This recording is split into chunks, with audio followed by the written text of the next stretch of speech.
Hello મિત્રો, શેરબજારની વાતોમાં મિત્રો ગિફ્ટ નિફ્ટી 22,968 35 પોઈન્ટ ઘટાડા સાથે અત્યારમાં ટ્રેડ થઈ રહ્યો છે. શુક્રવારે બજારમાં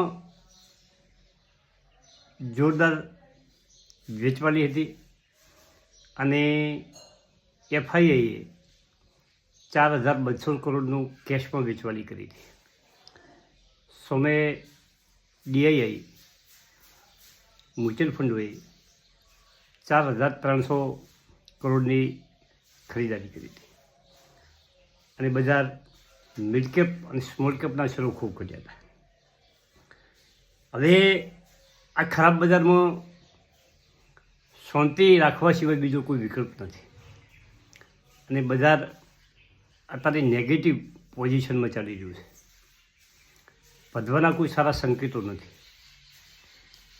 અને જે અમેરિકાની ટેરિફની જે વાતો છે એ બજારમાં હાવી થઈ રહી છે. હવે એનું શું નિષ્કર્ષ નીકળે છે એની જોવાનું રહ્યું. હવે એક વાત કરવી છે વિજય કેડિયાની. વિજય કેડિયાના થોડાક શબ્દો હું તમારી સાથે શેર કરવા જઈ રહ્યો છું કે શેર બજારને 50,000થી 50 કરોડ થઈ શકે છે, હા કે ના? ત્યારે આપણે બધાને પ્રશ્ન પૂછ્યો છે કે શેર બજાર એવી જગ્યા છે જ્યાં 50,000ના 50 કરોડ થઈ શકે છે. મિત્રો, કમ્પાઉન્ડિંગનો પાવર ઘણી કંપનીઓ બતાવ્યો છે. જો તમે વિપ્રોનું ઉદાહરણ લ્યો તો તમને સમજાશે. મેં વિપ્રોના જૂના વિડીયા બનાવ્યા.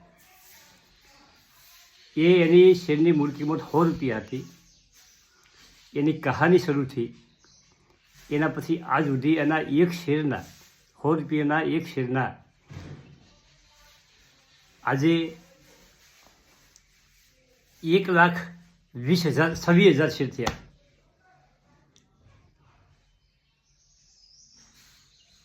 અને આ હકીકત સાચી છે. બધા કંપનીઓમાં શક્ય નથી, પણ જે કંપનીએ કમ્પાઉન્ડિંગનો પાવર બતાવ્યો છે, પૈસા સતત કમ્પાઉન્ડિંગ થતા હોય છે.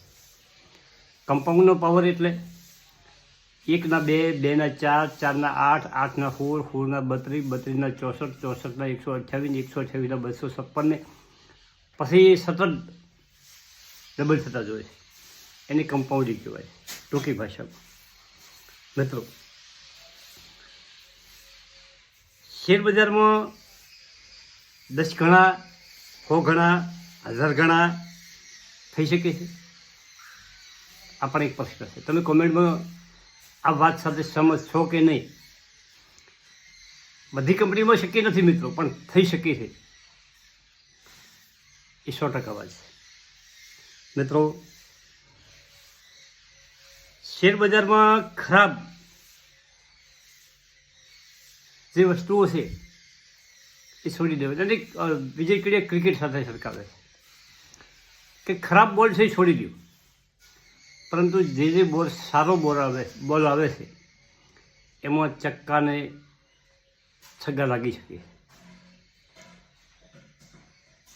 સમયની સાથે પરિવર્તન થઈ શકે. જિંદગીમાં પરિવર્તનથી ડરો મત. કોઈ વસ્તુ સારી તમે ખોઈ શકો છો તો એનાથી સારી વસ્તુ તમે મેળવી શકો છો અને એ તમારા ખુદ પર ભરોસો હોવો જોઈએ. મિત્રો, શેરબજારમાં ખરાબ સમય ખૂબ જોયો છે.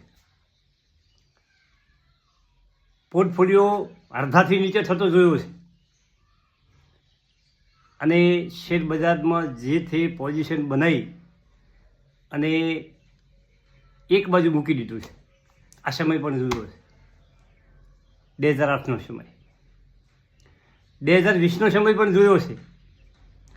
ગભરાટ ભરી વેચવાલી, ટૂંકા સમયમાં 3-4 મહિનામાં બજારમાં ગડગડાટ નીચે, પોર્ટફોલિયો 50%થી નીચે. આ સમય પણ જોયો છે. અને 26,000ની સપાટી ઉપર કૂદમ કૂદા કરતો નિફ્ટી પણ જોયો છે અને શેર બજારમાં રોકાણકારો 26,000ની પોઝિશન નિફ્ટીની હતી ત્યારે પણ શેર ખરીદતા જોયા છે. અને આજે ગભરાટ ભરા માહોલમાં કોડીના ભાવના શેરો વેચી રહ્યા છે. આ પણ દેખાઈ રહ્યું. આ શેર બજાર છે. જે ગભરાય છે એને સૌ ડરાવે. ગમે તમે જો જ્યાં ગભરાટવાળો માણસ છે એને બધા ડરાવે. પરંતુ જે હિંમત કરશે એ આગળ જઈ શકે. મિત્રો, ડરવાની કોઈ વાત નથી. આવું બધું આ યુદ્ધની પરિસ્થિતિ, ટેરિફની પરિસ્થિતિ, ટેક્સની પરિસ્થિતિઓ, આ બધું ચાલવાનું છે. એક દિવસ એમનો હાથ ઊંચો હોય, એક દિવસ આપણો હાથ ઊંચો હોય.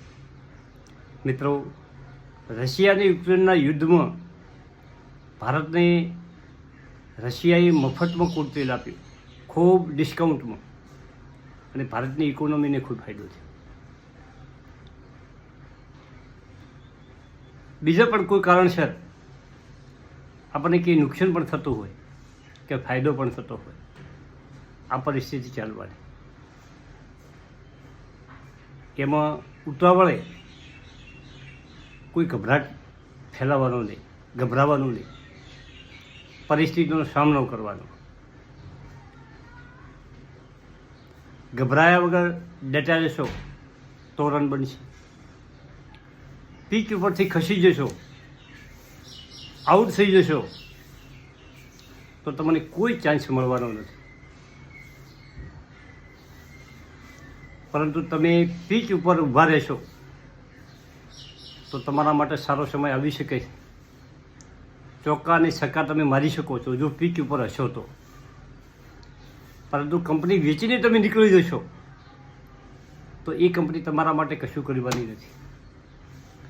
પરંતુ અડધા થઈ ગયેલા પૈસા હશે પણ તમારા પાસે શેર પડ્યા હશે તો એ શેર તમને પૈસા બનાવી આપશે. મારી વાત કરું, 6 રૂપિયા 5 ને 6 રૂપિયામાં જ્યોતિ ડીઝલ મેં લીધો હતો અને એ ઘટીને 2 રૂપિયા થયો હતો. નાની પેની કંપની હતી, એ સમયમાં એની પેની કંપની કહેવાય. પરંતુ 6 રૂપિયાનો શેર 2 રૂપિયામાં વેચાય તો 3 ગણું નુકસાન થાય. પરંતુ એ શેર પોર્ટફોલિયોમાં પડ્યો છે અને એ શેર 4,000 રૂપિયે ગયો અને એના પછી એમાં 1/2 બોનસ, એટલે એક શેરના 2 બોનસના એટલે 3 શેર થયા, એક શેરના 3 શેર. અને આજે 1300 રૂપિયા ઉપર ચાલે છે. 1650નો હાઈ બનાવી 52 વીક અને આજે ખૂબ ઘટ્યો છે. પરંતુ જો એને છોડી દેવામાં આવે તો બીજી વખત આપણે એમાં એન્ટર ન થઈ શકીએ. એ 100% વાત. આ બધું અનુભવને આધારે કહું છું. બાકી તમારી જે સમજણ બજારમાં હોય એ પ્રમાણે તમે કરી શકો છો. હું મારી વાત કરું છું, તમારા વિચાર જો મારા સાથે સહમત હોય તો તમે એ પ્રમાણે ચાલી શકો છો, અને તમારા વિચારો પ્રમાણે તમારે ચાલવું હોય તો એ પ્રમાણે ચાલી શકો છો. પરંતુ મિત્રો, આ બજારમાં શાંતિ રાખવી એ જ મોટી વાત છે. Thank you. આભાર.